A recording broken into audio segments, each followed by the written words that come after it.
जन्नत के पातों पे अर्शे उला पर हवा ने देखा था नामे मोहम्मद।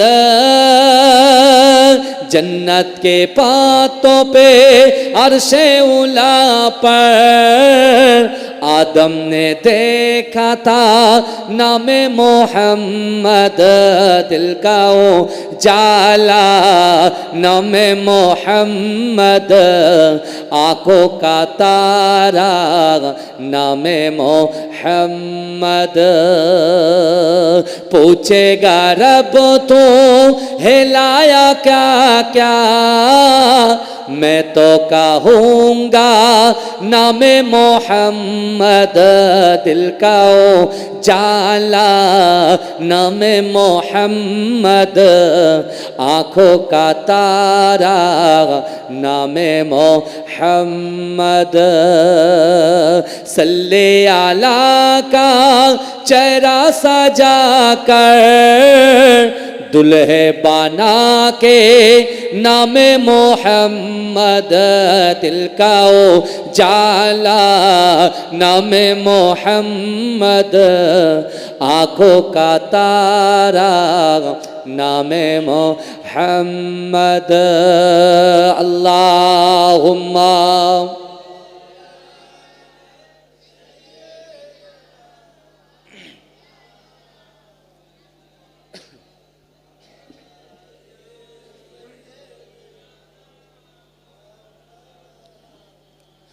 डाकी तोमारे बारे बार कंदायो नाम आमाके यार। चाहिया आछे देखाओ दीदार, सल्ले आला मोहम्मदीन। बाती जेमन ज्योति হয়, বাতি আর জ্যোতি একই নয়। জ্যোতিটি বাতি ভিন্ন নয়। সাল্লে আলা মুহাম্মাদিন সৈয়দেনা সফিয়েনা। সাল্লে আলা মুহাম্মাদিন। আঙুল ইশারা করেন যখন চন্দ্র দ্বিখণ্ডিত হয় তখন দেখিল জগৎবাসীগণ। সাল্লে আলা মুহাম্মাদিন। আল্লাহুম্মা সাল্লি আলা।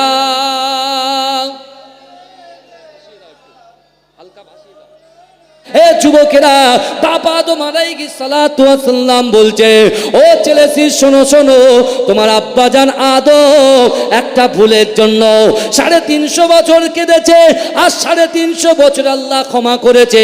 কিন্তু আখিরি জামানার উম্মতেরা নামাজের মাসাল্লায় বসে আল্লাহর কাছে দুহাত উত্তোলন করে তাদের চোখের পানিটা যদি ফেলে, তাদের চোখের পানিটা নাকের ডগায় আসার সাথে সাথে আমার আল্লাহ পাক বিশ্ব নবী রাসূলুল্লাহ আকায়ে মাওলা মুহাম্মাদুর রাসূলুল্লাহ সাল্লাল্লাহু আলাইহি ওয়াসাল্লামের ওসিলায় আমার আল্লাহ পাক ওই বান্দা বান্দির জীবনের গুনাহটা ক্ষমা করে দেয়। জোরে বলুন না সুবহানাল্লাহ। এ কত বড় ফ্যাসিলিটি নিয়ে বসে আছি বলেন তো। বাপ আদম আলাইহিস সালাতু ওয়াস সালামের ছেলে হযরত শীস বলছে, আব্বা জান আমার আর বলতে হবে না, আমি বুঝে গেছি উনি হচ্ছেন ইমাম আর আমরা হচ্ছি মুক্তাদি। জোরে বলেন না। জলে বলবেন না?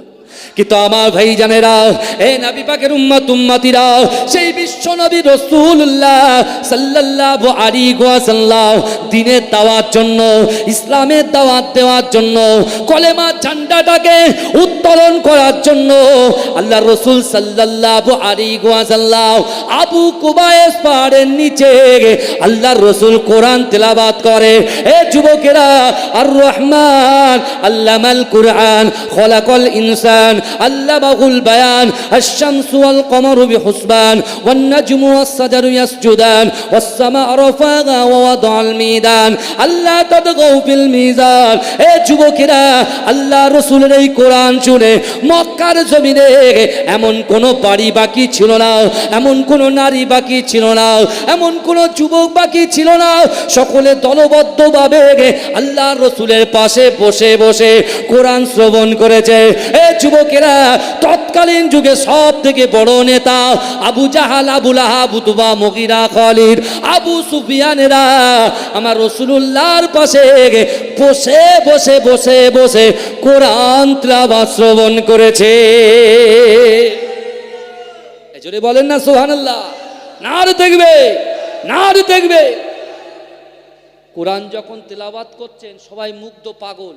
আল্লাহর রাসূলের হাতে নারীদের ভিতর থেকে সর্বপ্রথমে আম্মা জান খাদিজাতুল কুবরা রাদিয়াল্লাহু তাআলা আনহা আল্লাহর রাসূলের হাতে হাত দিয়ে কালেমা পড়ে মুসলমান হয়ে গেলেন। জোরে বলুন না সুবহানাল্লাহ। জোরে বলবেন না? হযরত আলী রাদিয়াল্লাহু তাআলা আনহু রাসূলুল্লাহর হাতে হাত দিয়ে কালেমা পড়ে মুসলমান হয়ে গেলেন। জোরে বলেন। তারপর পরেই হযরত আবু বকর সিদ্দিক রাদিয়াল্লাহু তাআলা আনহু আল্লাহর রাসূলের হাতে হাত দিয়ে কালেমা পড়ে মুসলমান হয়ে গেলেন। জোরে বলুন না সুবহানাল্লাহ। জোরে বলা যাবে না?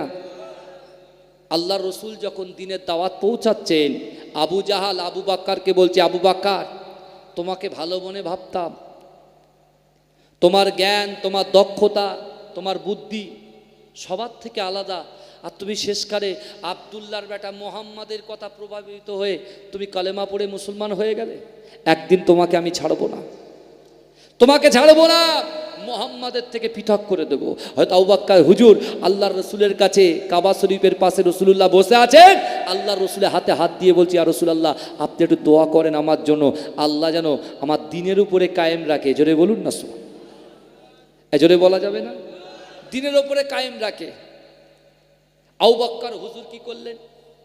বিশ্বনবী মুস্তাফা সাল্লাল্লাহু আলাইহি ওয়াসাল্লাম গুটি কত সাহাবাদেরকে নিয়ে আল্লাহর রাসূল গোপনে গোপনে একেবারে পাহাড়ের পাদদেশের উপরে উঠে আল্লাহর রাসূল সালাত আদায় করছে, যে নামাজ আমাদের দিনের পর দিন কাজা কাজা কাজা কাজা কাজা কাজা কাজা।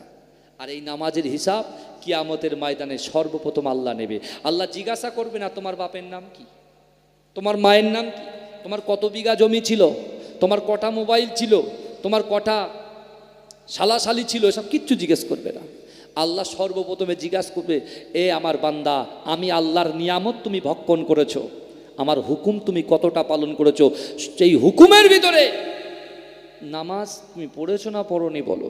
ভাই, এখানে দুনিয়াতে মিথ্যা বলতে বলতে ওপরেও গিয়ে মিথ্যা বেরিয়ে যাবে। বলে আল্লাহ নামাজ পড়েছে, আল্লাহ বলছে তাহলে একটা সেজদা দিয়ে দেখাও। যখন সেজদা দিতে যাবে, যত সামনে ঝুঁকবে এই সিজদাটা পিছনে চলে যাবে। বুঝতে পারছেন না? ধরা পড়ে যাবেন। এখনই ধরা পড়ে আছি, কেন আল্লাহ দেখছেন, বুঝতে পারছেন না? এখন রাসূল সাল্লাল্লাহু আলাইহি ওয়াসাল্লাম যখন গুটিগত সাহাবাদেরকে নিয়ে মক্কার জমিন থেকে পাহাড়ের পাদদেশে যখন নামাজ আদায় করছে, এই শুনছেন, আবু তালিব দেখতে পেয়েছেন। বুঝতে পেরেছেন? রাসূলুল্লাহ চাচা তিনি দেখতে পেয়েছেন যে মুহাম্মদ তুমি করো কি? বলে, চাচা আপনি যার সঙ্গে বলেন বলেন, দেখার দরকার নেই, কিন্তু আমি আজকে দুনিয়ার মানুষকে জাহান্নামের রাস্তা থেকে বাঁচানোর জন্য, জান্নাতের রাস্তা দেখানোর জন্য আমি এমন করে আমার উপরে আল্লাহ যে কোরআন নাজিল করেছে, ওই কোরআনগুলোকে মক্কার ঘরে ঘরে আমি পৌঁছে দেব, টন টন করে দেব। জোরে বলুন না সুবহানাল্লাহ। জোরে বলবেন না? আল্লাহর রাসূলের চাচা তো অবাক, কিন্তু চাচা বলছে কি হবে? এবার যখন আস্তে আস্তে সব জানাজানি হয়ে গেছে, আবু জাহালের তো কোরআন শুনতে খুব ভালো লাগে, ওই জন্য রাত্রেবেলা গোপনে গোপনে আসে। আবু লাহাব আসে। আবু জাহাল দেখতে পাচ্ছে না, এভাবে যদি কোরআনকে ছেড়ে দেওয়া হয় তাহলে একটা টাইমে আমি যে মক্কার লিডার, আমি যে মক্কার নেতা, আমাকে আর কেউ নেতা বলবে না, সবাই আব্দুল্লাহর বেটা মুহাম্মদ মোস্তফাকে নেতা বলে ডাকবে। অর্থাৎ আমি এটা বেঁচে থাকাকালীন কখনো হতে দেব না। এই আবু জেহেল পুরো এলান করলেন প্রকাশ্যে দিনের বেলা, এই আব্দুল্লাহর বেটা মুহাম্মদ মোস্তফা যখন কোরআন পড়বে, একটা কেউ যেন ওখানে না শুনতে যায়, যাবে তাকে কতল করে দেওয়া হবে। এই শুনছেন, তাকে কতল করে দেওয়া হবে, পরিষ্কার বলে দিলেন। তা দিনের বেলা আর কেউ যায় না। রাতের বেলা আবু জাহাল, তার স্ত্রী উম্মে জামিল, বুঝতে পেরেছেন যে রাসূলুল্লাহর নামাজের যাওয়ার পথে কাঁটা বিছিয়ে দিতেন, সেই উম্মে জামিলকে আবু জাহাল বলছে, উম্মে জামিল ঘুমাও, ঘুমিয়ে পড়ো।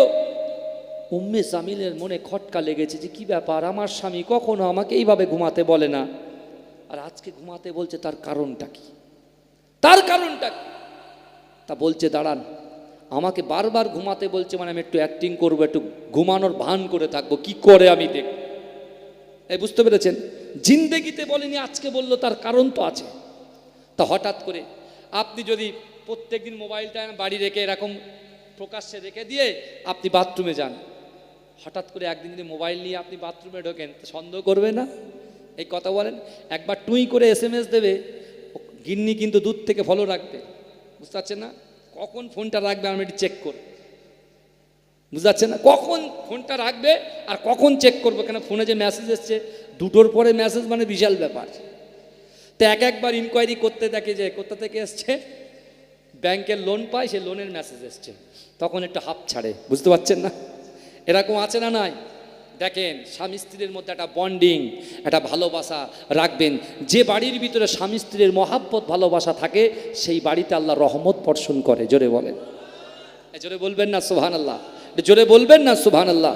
কারণ জোর আল্লাহর তরফ থেকে হয়, বুঝতে পারছেন? এখন তো আমরা মানুষে মানুষে ডিভাইডেড করে দিই, কালোর একটা দল, ফর্সার একটা দল, এই বলেন লম্বার একটা দল, পেটের একটা দল, করি কি করি না? কথা বলে না। কানার একটা দল, তো ঘোড়ার একটা দল, করে কি করে না? কথা বলেন। হ্যাঁ, এরকম দল আছে, শুধু দলাদলি করছে। তা আমি বলছি ভাই, আপনি এক্ষুনি স্বীকার করবেন যে এই যা কিছু দুনিয়াতে দেখতে পাচ্ছেন, এই সৃষ্টিকর্তা কে বলেন তো? আল্লাহ।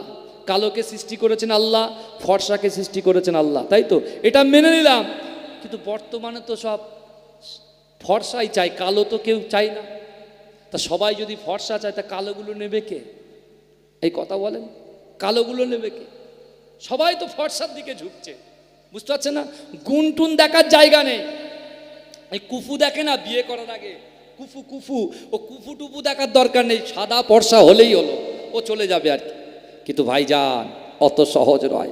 আল্লাহ কিন্তু কোন বান্দা ফর্সা কি লম্বা, তার কাছে কত ডলার আছে, কত দিনার আছে, কত কোটিপতি, কত সম্পদ, যা কিছু আছে, শক্তি আছে, পাওয়ার আছে, চেয়ার আছে, আল্লাহ ওসব কিছু দেখে না। আল্লাহ বান্দার কালটা দেখে, ওই কালবের ভিতরে আল্লাহর ভয় কতটুকু আছে, রাসূলুল্লাহর মহব্বত কতটুকু আছে। আল্লাহর ভয়, রাসূলুল্লাহর মহব্বতে যে যত আগে এগিয়ে যাবে, তত আগে আমার রাসূলুল্লাহ ওই বান্দা বান্দির, ওই উম্মত উম্মতির হাত ধরে দয়ার জান্নাতে পৌঁছে দেবে। জোরে বলেন না সুবহানাল্লাহ, জোরে বলবেন না? মানুষ তো চেয়ারের লোভে পাগল হয়ে যাচ্ছে, আমার চেয়ার চাই, যে কোনো মুহূর্তে চেয়ার দখল করতে হবে। এ কথা ঠিক না ভুল বলেন? যে কোনো মূল্যে আমার চেয়ার দরকার। তা চেয়ারলে কি হবে? কেন আমরা তো, আমাদের টার্গেট কি? আমরা দুনিয়ায় এসেছি কিসের জন্য? জাহান্নামে যাওয়ার জন্য? আমরা দুনিয়ায় এসে জান্নাতে যাওয়ার জন্য। দুনিয়াতে আমরা সাময়িক সময় এসেছি, এখান থেকে জান্নাতটাকে সঞ্চয় করে নেব। কিন্তু শতকরায় 99% আমরা জাহান্নামে সঞ্চয় করে নিয়েছি, জান্নাতের দিকে তো এগোতে পাচ্ছি না। আপনি বলছেন হুজুর जो भी होगा बाद में देखा जाएगा, अभी पिक्चर बाकी है, ও আপনি ছাড়েন ও কথা। আমি বলছি ভাই ঠিক আছে, তাহলে আল্লাহর কোরআনটা স্পষ্ট ভাবে শুনে নাও। আল্লাহর কোরআন বলছে আহাসিবান নাসু আইয়ুতরাকু আইয়াকুলু আমান্না ওহুম লা ইফতানুন। আল্লাহর কোরআন বলছে বান্দা, তোমরা যারা ঈমান এনেছো, তোমরা কি মনে করো আমি আল্লাহ তোমাদেরকে ছেড়ে দেব? ওহুম লা ইফতানুন, আমি আল্লাহ কি তোমাদের পরীক্ষা করব না? আল্লাহ আমাদের পরীক্ষা ছাড়েন, আল্লাহ নবীদের পরীক্ষা করেছেন না করেননি? এই কথা বলে না? নবীদের পরীক্ষা করেছেন না? আল্লাহ সাহাবাদের পরীক্ষা করেছেন, আল্লাহ তাবিঈনদের পরীক্ষা করেছেন, তাবাঈনদের পরীক্ষা করেছেন, আইমায়ে মুজতাহিদিনদের পরীক্ষা করেছেন, সালফে সালিহিনদের পরীক্ষা করেছেন। আল্লাহ আমাদেরকেও পরীক্ষা করছেন। আমার ভাইরা বিশ্বাস করুন, পরীক্ষা আল্লাহ আমাদেরকে করছেন। দেখেন আপনার ভিতরে আপনার অর্থ সম্পদ সব ঠিক আছে, আপনি খুব ভেরি সুন্দর ফ্যামিলি থেকে আপনি বিলং করেন, সব কিছু করেন, ঠিক আছে, কিন্তু আপনার আমার পরীক্ষা কিন্তু দিতেই হবে মা। আপনি যত বড়ই দানি হন, যত বড়ই পরহেজগার হন, যত বড়ই ওলি হন, যত বড় মুহাদ্দিস হন, যত বড় মুহাদ্দিসিন হন, আপনার আমার পরীক্ষা কিন্তু দুনিয়াতে দিতে হবে। আজকে যেমন পরীক্ষা হচ্ছে, কে রাসূলুল্লাহর মহাব্বতে জলসায় আসবে আর কে আসবে না। আজকে দেখুন না বাবাজি, বাংলা থেকে হাজী সাহেবরা হজ করতে যাচ্ছে না? আমি যদি এখানে বলি কার কার পবিত্র কাবা বাইতুল্লাহ শরীফ তওয়াফ করা, রাসূলুল্লাহর রওজা জিয়ারত করার ইচ্ছা আছে, একটু হাত তোলেন। আমরা সবাই হাত তুলবো। দেখেন কার কার মক্কা শরীফে যাওয়ার ইচ্ছা আছে, একটু হাত তোলেন তো দেখি, তোলেন। আপনাদের নেই, বলে হুজুর পয়সা নেই, তুলবেন না? আমার যাওয়ার ইচ্ছা আছে। এবার আপনারা দেখি, হ্যাঁ দেখেন সে আমার বাবাজি হাত তোলে না, বুঝতে পারছেন না? হাত নামান। আপনাদের ইচ্ছা নেই? হ্যাঁ, এক্ষুনি যদি বলি কার কার জাহান্নামে যাওয়ার ইচ্ছা আছে, কেউ তো বলে, কেউ বলে যে শোনেন, যে বাজে কাজ করে, যে পরকিয়া করে, যে এমন করে বাজে দুনিয়াতে যা খারাপই আছে সব করে, সেও বলবে আমি জাহান্নামে যাব না, আমি জান্নাতে যাব। এ কথা বলেন বাবাজি, বিশ্বাস করেন, আমি আপনাদের পীরের আওলাদ বলে দিয়ে গেলাম, তিনটে জিনিস আপনাকে করতে হবে। তিনটে জিনিস, তিনটে জিনিসকে যদি আপনি ফলো করতে পারেন, বিশ্বাস করুন আপনার দ্বারাই সব কিছু সম্ভব। যদি বলবেন না, আপনার দ্বারাই সব কিছু সম্ভব, সেটা আমি পরে বলছি। কিন্তু এদিকে আবু জাহাল কাকে ঘুমাতে বলছে? তার স্ত্রী উম্মে জামিলকে, মনে আছে তো? এই কথা বলে না, এই তাকবীর দেন তো, নারে তাকবীর, পড়ার আওয়াজটা দেখতে চায়, নারে তাকবীর। সাইবেরিয়া গ্রামবাসী বৃন্দ, সাইবেরিয়ার যুবক বৃন্দ, সাইবেরিয়ার মা বোনেরা বলুন জিন্দাবাদ, নারে তাকবীর, নারে তাকবীর। আমার ভাইরা ভালো করে বোঝার চেষ্টা করেন, রাসূলুল্লাহ যখন প্রকাশ্যে কোরআন তেলাওয়াত করছেন, আর আবু জাহেল প্রকাশ্যে বলছে কোরআন কেউ শুনবে না, আর রাতের বেলা এসে উম্মে জামিল তার স্ত্রীকে বলছে ঘুমিয়ে যাও। স্ত্রী মিছে মিছে ঘুমিয়ে গেছে। রাতের বেলা কর্তা রাত 2টোর পরে আস্তে আস্তে পা টিপ টিপ করে, বিড়াল যেমন শিকার ধরে দেখেছেন তো, ওইভাবে পা টিপ টিপ টিপ টিপ করে যাচ্ছে কোথা? ঘরের দরজার খিড়কিটা যেই খুলেছে, পিছন থেকে উম্মে জামিল হাত ধরেছে, বলে যাচ্ছ কোথা? বুঝতে পারছেন না? যাচ্ছ কোথা? যাচ্ছেন কোথায় বলে? বলে তুমি জানো না আমি মক্কার লিডার। বলে তুমি লিডার ফিডার যা হয়, রাত 2টোর পরে লিডারের কি কাজ? বুঝছেন না? রাত 2টোর পরে লিডারের দাম কাজ কি আছে? ঘাবড়ে গেছে গো, হোম মিনিস্টারের কাছে ধরা পড়ে গেছে। বুঝতে পেরেছেন তো? হোম মিনিস্টারের কাছে কি করেছে? ধরা পড়ে গেছে। গা দিয়ে দরদর করে ঘাম বেরোচ্ছে। ভাই যে চোরই না, যে চুরি করে তার কিচ্ছু করতে হবে, তার পাশে শুধু দাঁড়াবেন, ধপাস ধপাস করে আওয়াজ হবে। আর যে চুরি করেনি সে রিল্যাক্সে বসে থাকবে, 1000 লোক আনবে, চুপচাপ বসে থাকবে। কথা ঠিক না ভুল কথা বলে? তা এখন উম্মে জামিল যখন হাত কষে ধরেছে, ছাড়ছে না, তখন আবু জাহাল বলছে দেখো সে আব্দুল্লাহর বেটা মোহাম্মদ মুস্তাফা হেরা গুহা থেকে যে কোরআন নিয়ে এসছে, আমরা তাকে জাদুকর বলি, আমরা তাকে গণক বলি, আমরা তাকে পাগল বলি, কিন্তু ওই কোরআন না শুনলে আমার রাতে ঘুম হয় না, আমি কোরআন শুনতে যাচ্ছি। জোরে বলে, একটা সুযোগ পেলে তো হয়, বুঝতে পারছেন না? তুমি একটা মোবাইল কিনে এনেছো, তোমার স্ত্রী বলছে আমার একটা কিনে দাও, বলে না আমার একটা কিনে দাও, বুঝতে পারছেন? উম্মে জামিল বলছে দেখো তোমার যে রোগ আমারও সেম রোগ। বলে আমিও উসপিস উসপিস করছি, তুমি বুঝতে পারছো না? তুমি কখন ঘুমাবে আমি নুকিয়ে নুকিয়ে আব্দুল্লাহর বেটা মোহাম্মদ মুস্তাফা সাল্লাল্লাহু আলাইহি ওয়াসাল্লামের মুখস্থৃত আল্লাহর বাণী কোরআন শুনতে আমিও পৌঁছে যাব। জোরে বলে এ জোরে বলবেন না, এ জোরে হবে না। বাবা যে আমি একটা কথা বলেছিলাম, আবু বকর হুজুর যখন রাসূলুল্লাহর হাতে হাত দিয়ে কলেমা পড়েছিল, আবু জাহাল কি বলেছিল? তোমাকে আমি দেখে ছাড়বো, এমন একটা দিন আসবে যেদিন তোমাকে আমি ঝাটকা দেবই দেব। বুঝতে পারছেন না? আমি তোমাকে ঝাটকা দেব। আর আবু বকর হুজুর কি করেছিলেন? রাসূলুল্লাহ হাত ধরে বলেছিলেন, ইয়া রাসূলুল্লাহ আপনি দোয়া করেন আমি যদি ঈমানের সাথে থাকতে পারি। জোরে বলেন। ওই জন্য আমরা বারবার বলি ভাইজান দোয়া করবেন, ভাইজান দোয়া করবেন। মাঝরাটি পীর সাহেব 104 বছর বয়সে 2010 সালে ইন্তেকাল করেছে না, আজও সেই মানুষগুলো আমাদের চোখে ভাসে। কথা ঠিক না ভুল? প্রায় 30 লক্ষ মানুষ একসঙ্গে জানাজা পড়েছেন, এ কথা ঠিক না ভুল? আমার আব্বাজান যখন হায়াতে ছিলেন আমরা অতটা গুরুত্ব দিতে পারিনি, যে যখন তিনি ইন্তেকাল করলেন কত মানুষ আপনারা নিজেই বলেন, লক্ষ লক্ষ মানুষের সমাগম হয়ে গেল। বুঝতে পারছেন না? প্রচুর দিনের দাওয়াত দিয়েছেন, সাইকেল করে গিয়েছেন। আমার ছোট হুজুর পীর কেবলা ফুরফুরা দরবার শরীফের ছোট হুজুর পীর কেবলা আমার আব্বাজানকে হায়দারি সাহেব বলে ডাকতেন। আমার যুবকগুলো জানে না যে বাচ্চাগুলো আজকে আছে 7 থেকে 10 বছরের বয়সের ছেলেগুলোকে একটু মাঝরাটি পীর সাহেব হুজুর, জালালি হুজুরের কথাগুলো একটু বলে রাখবেন। আমি আপনাদেরকে বলছি, কেন আপনাদের একটা হক আছে না নাই? কথা বলেন। আপনাদের ছেলেদের সঙ্গে একটু গল্প করবেন, আমাদের কথা বলতে হবে না। আমাদের দাদার কথা, মাঝরাটি পীর সাহেবের কথা, তার বাপ আহমদ আলী হামিদ জালালি কে ছিলেন, এই গ্রামে তার একটা নজর ছিল কি ছিল না? কৃষ্ণমাটি গ্রামে নজর ছিল কি ছিল না? কৃষ্ণমাটির ভাইরা বসে আছেন, আজও সেই তার নামে মাদ্রাসা, আজও জালালি হুজুরের নামে মাদ্রাসা। কার নামের পাশে? মুজাদ্দেদ জামান দাদা হুজুরের নামের পাশে জল জল করছে। কারণটা কি? আজকাল যুবক ছেলেগুলো জানে না।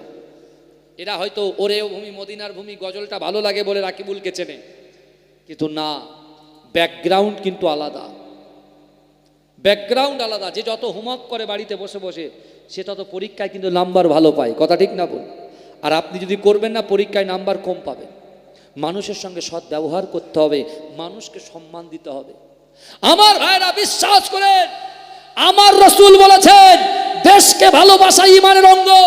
আমার রাসূল আমাদেরকে আদব শিখিয়েছেন, বড়দেরকে সম্মান করো, ছোটদেরকে স্নেহ করো, বড়দেরকে সম্মান করো, ছোটদেরকে স্নেহ করো, পিতামাতাকে খিদমত করো। এবারটা আজ থেকে 1500 বছর আগে আমার রাসূল দিয়ে গেছেন। জোরে বলুন না সুবহান। আমার সোনার ভাইরা ভালো করে বোঝেন, আল্লাহ রসুল সাল্লাল্লাহু আলাইহি ওয়াসাল্লাম যখন এইভাবে কাবা বাইতুল্লাহ শরীফে বসে আছেন, রাতের বেলা আবু জাহাল, আবু লাহাবের স্ত্রী, এই সবাই রাতের বেলা রসুলুল্লাহর কোরআন শুনতে এসেছেন। আল্লাহ বলছে তারা তোদের একদিন কি একদিন তোরা ডাইরেক্ট আমার রসুলুল্লাহর বিরোধিতা করিস, আজকে তোদের ভাঁড় ভেঙে দেবো আমি। এই বুঝতে পারছেন না? কোরআন শুনতে শুনতে সব কটা কাফের ঘুমিয়ে গেছে, রোদ উঠে গেছে। প্রকাশ্যে যেসব লোকগুলো রসুলুল্লাহর পাশে এসে কোরআন শুনতেন তারা দেখতে পাচ্ছেন, এই সেই দেখ আমাদের লিডার কোরআন শুনছে, যে ঘুমাচ্ছে। আবু লাহাবের পাশে আবু জাহাল, তার পাশে উতবা, আর উতবার পাশে আবু জাহালের স্ত্রী, নাম কি বললাম? উম্মে জামিল। এখন উম্মে জামিল মহিলা তো, চোখটা খুলে দেখছে সকাল হয়ে গেছে, ওর গায়ে কম্বল ছিল, পাশে ছিল উদবা। উম্মে জামিলের যে কম্বল, বুঝতে পেরেছেন? কেন আবু জাহালের বাড়িতে মিটিং বসে, কোনটা কার কম্বলে তো সবাই জানে। তো উম্মে জামিলের কম্বলটা ও দেখতে পাচ্ছে, সবাই তো দেখতে পাচ্ছে, পাশে তো উদবা আছে। এখন উদবা যদি দেখতে পায় আমাকে ফোর্স করবে। ও কি করেছে, ওর কম্বলটা নিয়ে উদবারকে ভালো করে জড়িয়ে দিয়ে পালিয়ে গেছে। যেই পালিয়ে গেছে, আবু লাহাব চোখ খুলে দেখে পাশে আছে কে? আবু জাহাল বলে, কি ব্যাপার লিডার তুমি এখানে?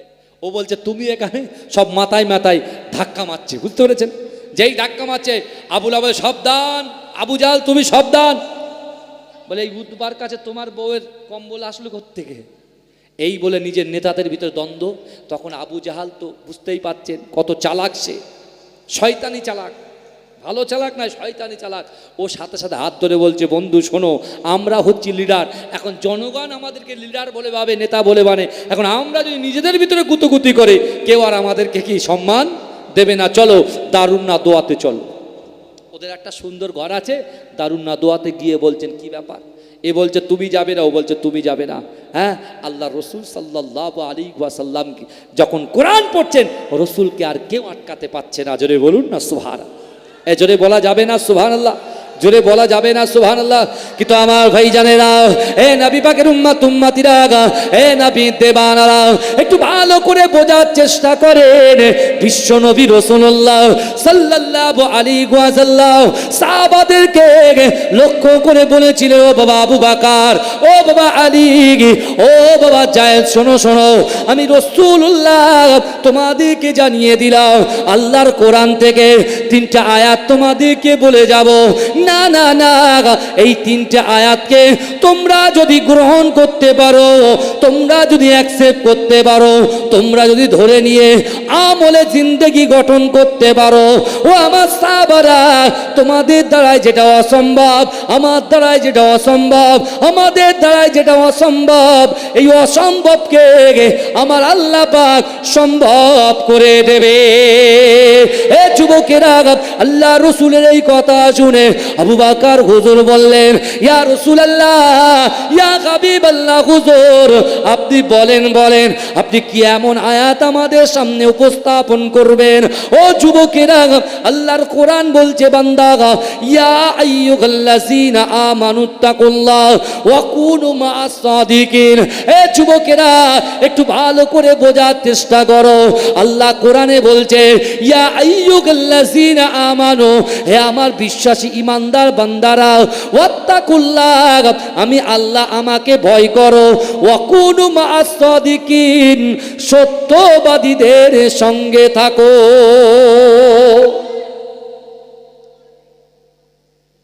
কি বুঝলেন? আল্লাহ রসুল ডেকে বলে দিলেন, এটা আমাদের যে পরীক্ষা আল্লাহ করছে, পরীক্ষাটা কিসের হবে? পরীক্ষাটা আল্লাহ ভয় দিয়ে দেবেন। আগামীকাল কি হবে?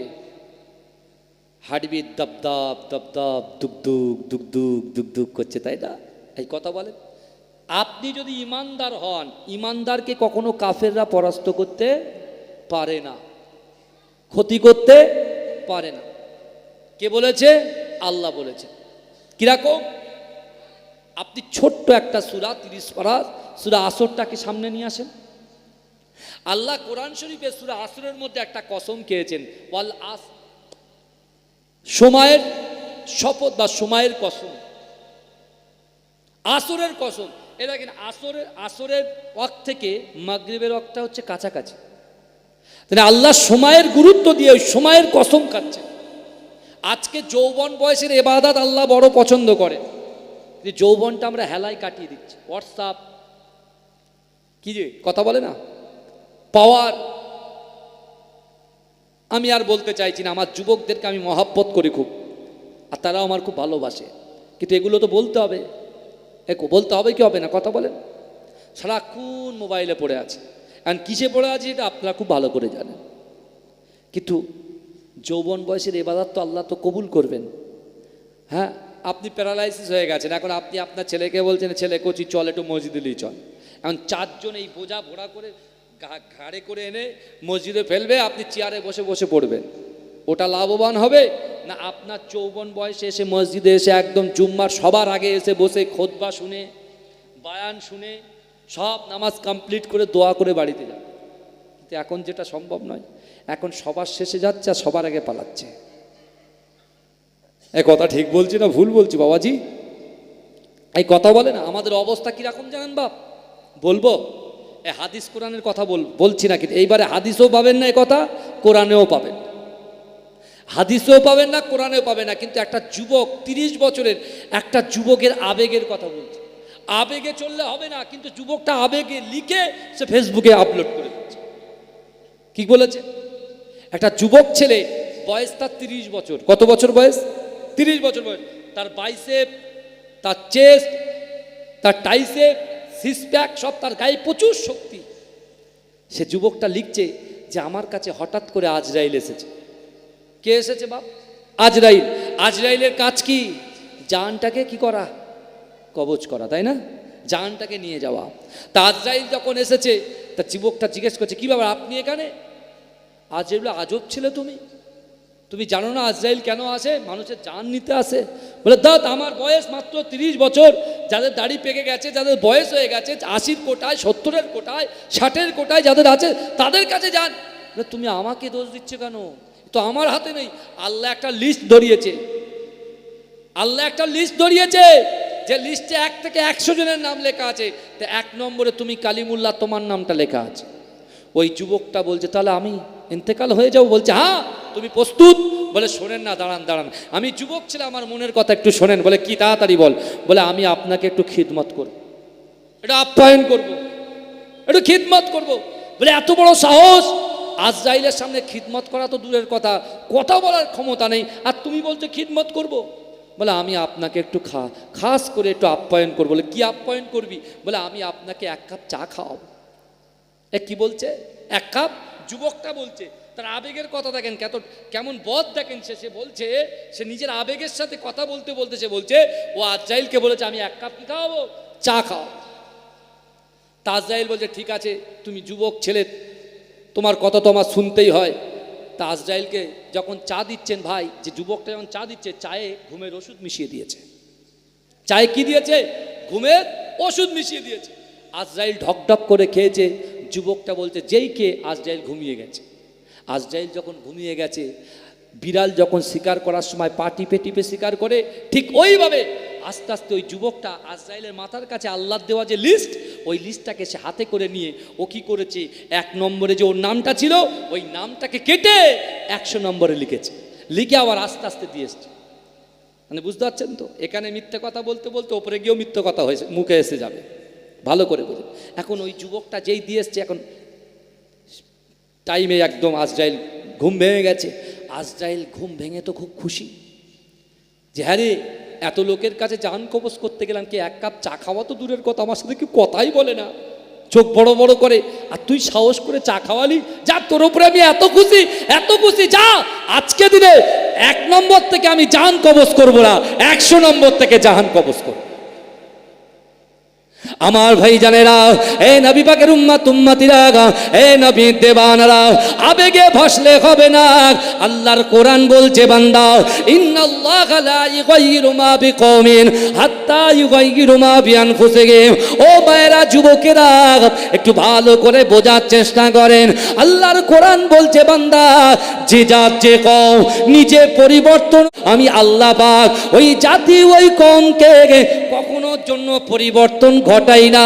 ও যুবকেরা, ওই কাবা বাইতুল্লাহ শরীফে আল্লাহর রাসূল সাল্লাল্লাহু আলাইহি ওয়াসাল্লামের সাহাবারা আল্লাহর রাসূলের হাতে হাত দিয়ে কাঁদতে কাঁদতে আমার দয়ার নবীকে বলতে লাগলেন, ইয়া রাসূলুল্লাহ, ইয়া হাবিবাল্লাহ, হুজুর, আমরা আমাদের জীবনের থেকে আপনাকে মহব্বত করি, কারণ আপনি তো নিজেই বলেছেন, লা ইউমিনু আহাদুকুম হাত্তা আকুনা আহাব্বা ইলাইহি মিন ওয়ালিদিহি ওয়া ওয়ালাদিহি ওয়ান নাসি আজমাইন।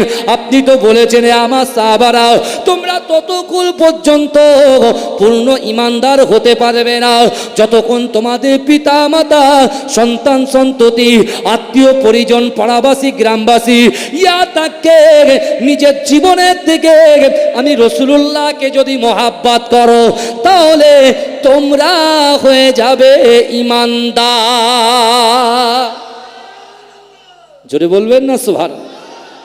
বলছি ইয়া রাসূলুল্লাহ, আমার জীবনের থেকে আমরা আপনাকে বেশি ভালোবাসি, আর কাফেররা আমাদেরকে বলছে আমরা নাকি ক্ষতিগ্রস্ত হয়ে গেছি, ক্ষতির মধ্যে নিমজ্জিত হয়ে গেছি। তার মানে এটাই বলতে চাইছে, কি হলো, জেনেছে গেল না রে? আমার বাবারা, ঝড় আসছে, ঝড় পালাবে ইনশাল্লাহ, কোনো অসুবিধা নেই। এটা তাকবীর দেন না রে, তাকবীর, আরে জোরে দেবেন না? আমার এই মনেরও সেই কামনা সোনার মদিনায়, আমার এই মনেরও সেই কামনা সোনার মদিনা। মনের মাঝে আছো তুমি, মনের মাঝে আছো তুমি, কেন বোঝো না? আমার এই মনেরও সেই কামনা সোনার মদিনায়, আমার এই মনেরও সেই কামনা সোনার মদিনা। সবুজ সবুজ গম্বুজের নিচে একটু দাঁড়াবো, আমার প্রিয় নবীজিকে সালাম জানাবো। সবুজ গম্বুজের নিচে একটু দাঁড়াবো, আমার প্রিয় নবীজিকে সালাম জানাবো। যাহার প্রেমে পাগল হয়ে, যাহার প্রেমে পাগল হয়ে হলাম দিওয়ানা, আমার এই মনেরও সেই কামনা সোনার মদিনায়, আমার এই মনেরও সেই কামনা সোনার মদিনা। জান্নাতুল বাকিতে একটু দাঁড়াবো, প্রাণের প্রিয় সাহাবীদের আমি দেখিব। যাদের কথা পড়লে মনে, যাদের কথা পড়লে মনে কান্না থামে না, আমার এই মনেরও সেই কামনা সোনার মদিনায়, আমার এই মনেরও সেই কামনা সোনার মদিনা। জন্মভূমিতে মন আর যে টিকে না, পাখি হয়ে উড়ে যেতাম সোনার মদিনা। এই বাসনা কবুল করো, এই বাসনা কবুল করো ও হে রব্বানা, আমার এই মনেরও সেই কামনা সোনার মদিনা। আল্লাহ আপ এন্ড ডাউন হচ্ছে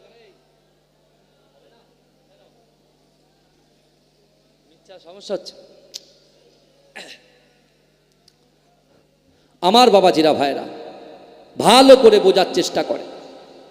এই আমার রাসূল সাল্লাল্লাহু আলাইহি ওয়াসাল্লাম তার কাছে সাহাবারা এসে কি বলছেন, ভাই এখন দেখবেন নকলে লেখা আছে, নকলই তো সব আছে না নাই, কথা বলে বাবাজি আছে না নাই? কারোর কোনো অসুবিধা হচ্ছে না তো? একটু তাকবীর দেন তাহলে বুঝতে পারবো। না রে তাকবীর না, ব্যাটারি ঠিক আছে, সন্ধ্যে 6টার মতো আওয়াজ আছে নাকি? আর একবার দেন না রে তাকবীর। মাসলাকে মুজাদ্দিদ জামান বলুন জিন্দাবাদ, গ্রামবাসী বৃন্দু বলুন জিন্দাবাদ, না রে তাকবীর। ভাইরা ভালো করে বলুন, আল্লাহ রাসূল সাল্লাল্লাহু আলাইহি ওয়াসাল্লাম কাবা বাইতুল্লাহ শরীফে সাহাবাদেরকে ডেকে কি বললেন? ইয়া আইয়ুহাল্লাযীনা আমানুত্তাকুল্লাহ, তোমরা আল্লাহকে ভয় করো। কাকে ভয় করো? এই কথা বলেন, কাকে ভয় করতে হবে? দুনিয়ার কোনো নেতাকে ভয় করার কথা আল্লাহ বলেছে? এই কথা বলেন, কোন রাজা, কোনো বাদশা, কোনো লিডার, কাকে ভয় করতে বলেছে আল্লাহ? আল্লাহকে ভয় করতে বলেছে। সেই আল্লাহ আমাদের খাওয়ায়, আল্লাহ আমাদের থেকে আমরা অক্সিজেন নিচ্ছি আবার অক্সিজেন ছাড়ছি, বুঝতে পারছেন না? আল্লাহ আমাদেরকে একবারও বলেছে যে রাকিবুল আজিজ তুই অক্সিজেনের পয়সা দে? হ্যাঁ, এক্ষুনি অক্সিজেন ব্লক হয়ে যাবে, হসপিটালে ভর্তি করবে, একটা অক্সিজেনের দাম বলে 10,000 টাকা, আগে ফোনপে মার তাড়াতাড়ি। তাহলে আপনার 10 মিনিটের অক্সিজেনের দাম কত? 10,000 টাকা।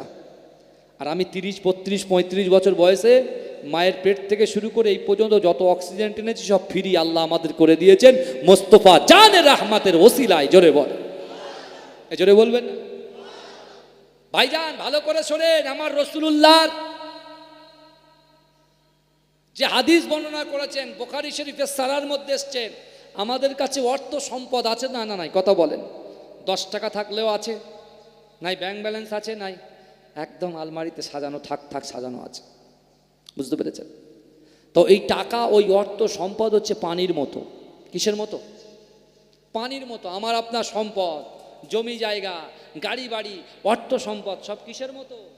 পানির মতো। একটু জোরে বলেন, কিসের মতো? পানির মতো। তা আপনি বলছেন হুজুর আপনি ওয়াজ করছেন টাকা ছাড়া সংসার চলে? আমি তো আপনার সাথে একমত গো ভাই। অবশ্যই টাকা যদি না থাকে আমার স্ত্রী শাড়ি চুড়ি কি করে কিনে দেবো? টাকা যদি না থাকে সংসার চলবে কি করে? আপনার ছেলেকে ভালো স্কুলে পড়াবেন কি করে? তা আমি তো আপনার সাথে একমত, টাকা ছাড়া পৃথিবীতে কিছু হয় না। আপনি এটা শোনেন বুখারী শরীফের সারার মধ্যে কিভাবে এসছে দেখেন। তাহলে আমার কাছে আপনার কাছে যা অর্থ সম্পদ আছে সব কিছু কিসের মতো বললাম? পানির মতো। আর আমরা হচ্ছি নৌকার মতো। আমরা কিসের মতো বলেন? নৌকার মতো। তাহলে পানি ছাড়া নৌকা চলতে পারে? এই কথা বলেন, কত সুন্দর লাগবে দেখেন। পানি ছাড়া নৌকা চলতে পারে? তাহলে টাকা ছাড়া মানুষ চলতে পারে? এই কথা বলেন, পারে না। সামনে পানি, পিছনে পানি, ডান দিকে পানি, বামে পানি, দুর্বার গতিতে নৌকা এগিয়ে যাবে, তাই না? টাকা থাকবে, সবাই আপনাকে স্যালুট করবে, স্যার বলবে, দাদা বলবে, জি হুজুর, হ্যাঁ হুজুর বলবে, বুঝতে পারছেন না? কিন্তু বাবাজি, নৌকার নিচেই পানি, নৌকা দুর্বার গতিতে এগোচ্ছে। এখন নৌকা যদি ছিদ্র হয়ে যায় কি হবে? এই কথা বলেন। নৌকা যদি ছিদ্র হয়, পানি ওপরে যাবে না নিচে যাবে? পানি ওপরে যাবে। নৌকা কি হবে? ওপরে যাবে না নিচে যাবে? নিচেই যাবে। তাহলে আমাদের সম্পদ, আজকে অর্থ সম্পদের লালসায় আজকে মানুষ অর্থ সম্পদ তাদেরকে এমনভাবে গ্রাস করে ফেলেছে, বিশ্বাস করেন শরিয়াত থেকে মানুষ দূরে সরে যাচ্ছে, কোরআন থেকে দূরে সরে যাচ্ছে, ইজমা কিয়াস থেকে দূরে সরে যাচ্ছে, মুহাব্বত থেকে দূরে সরে যাচ্ছে। বিশ্বনবী রাসূলুল্লাহ সাহাবাদেরকে ডেকে বললেন, রে আমার সাহাবারা শোনো, আমি রাসূলুল্লাহ আল্লাহর কোরআন থেকে তোমাদেরকে বলছি, তোমরা আল্লাহকে ভয় করো আর সত্যবাদীদের সাথে থাকো। জোরে বলেন। তারপরে রাসূল বললেন, কুল ইন কুনতুম তুহিব্বুনাল্লাহ ফাত্তাবিউনি ইউহিব্বুকুমুল্লাহ। আল্লাহ বলছে হাবিব, আমার বান্দা বান্দিকে জানিয়ে দেন, যারা আমি আল্লাহ আমাকে ইত্তেবা করতে চায়, মোহাব্বত করতে চায়, ভালোবাসতে চায়, প্যার করতে চায়, আমাকে ভালোবাসার আগে আপনাকে যেন মোহাব্বত করে, ভালোবাসে। জোরে বলেন না সুবহান। আর আপনাকে যারা ভালোবাসবে তারা ইমানদার এবং তাদের জিন্দেগির গুনাহ আমি আল্লাহ ক্ষমা করে দেবো। জোরে বলে। তৃতীয় নম্বরে রাসূল বললেন, আকিমুস সালাত, আকিমুস সালাত, আকিমুস সালাত, নামাজ, নামাজ, নামাজ। ভাই ভালো করে বোঝেন, আল্লাহ রসুলের সাহাবা আবু বকর হুজুর যখন এই আয়াত তিনটে শুনলেন, সাথে সাথে নামাজের মাসাল্লায় বসে বলছে, আল্লাহ আমি তো আপনাকে ভয় করি, আর আমার জীবনের থেকে আমি রসুলকে মোহাব্বত করি। আল্লাহ আমি নামাজ আদায় করি, আল্লাহ আপনি আমাকে হেফাজত করেন। এই শুনছেন, আল্লাহ রসুলের সাহাবা হযরত আবু বকর হুজুর, তিনি রসুল সাল্লাল্লাহু আলাইহি ওয়াসাল্লামকে বলছেন, ইয়া রাসূলুল্লাহ, এই দেখেন গুটি কত সাহাবারা এসে তারা যে নালিশ করছে যে আপনার হাতে হাত দেওয়ার জন্য, আপনাকে মোহাব্বত করার জন্য কাফেররা তাদেরকে বলে তোরা ক্ষতিগ্রস্ত হয়ে গেছিস। রাসূলুল্লাহ চুপ করে আছেন, একটাও কথা বলে না। কারণ আমার রসুল মন গড়া কথা বলতেন। আমরা যেরকম ও মানুষের কাছে একটু দাম পাওয়ার জন্য মন গড়া কথা বলে দিলাম, কোনটা ঠিক কোনটা ভুল। এই জানিস তো অমুক জায়গায় 10টা লোক ডেড বডি পড়ে আছে, অথচ যা কাঁচা মিথ্যে কথা, ওখানে একটা কুকুর মরে পড়ে আছে। এরকম আছে না? নাই হয় কি হয় না? এটা তকবীর দেন, নারে তাকবীর। মাশাআল্লাহ, আমার পীরজাদা আবুল বাশার ভাই চলে এসেছেন। এটা তকবীর দেন, নারে তাকবীর, তকবীর দেন, নারে তাকবীর। মাসলাকে মুজাদ্দিদ জামান বলুন জিন্দাবাদ। কত সুন্দর টাইমিং দেখেছেন? হ্যাঁ, সেই কোলাঘাট থেকে বাছা খুব কষ্ট করে এসছে। আহা, আসেন আসেন আমার সোনার ভাই, আসেন। খুব মহব্বতের ভাই, বুঝলেন। গত পরপর 4 দিন ভাইদের এলাকায় গেছে, আর ও আমার এলাকায় এসছে, বহু দূরে বাড়ি, বুঝলেন। এখান থেকে প্রায় 180-90 কিলোমিটার রাস্তা হবে। যাই হোক, আমি তো আপনাদের বাড়িরই ছেলে, আলোচনা করলাম, শুনলেন। যেই পর্যন্ত এসছে এরপর থেকে আবার পরে আলোচনা হবে, বুঝতে পেরেছেন?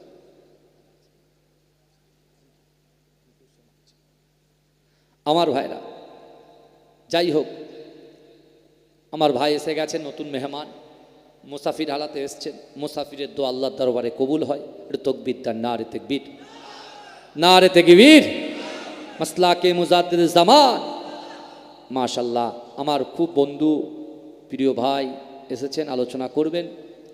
আসসালামু আলাইকুম ওয়া রাহমাতুল্লাহ। আপনি আমার জন্য দোয়া করবেন। দোয়া করবেন তো নাকি? আর এখান থেকে আমার বাড়ি 22শে চৈত্র জলসা হয়, বাইরে থেকে লোক আসে, কিন্তু আপনাদের টিকি খুঁজে পাওয়া যায় না।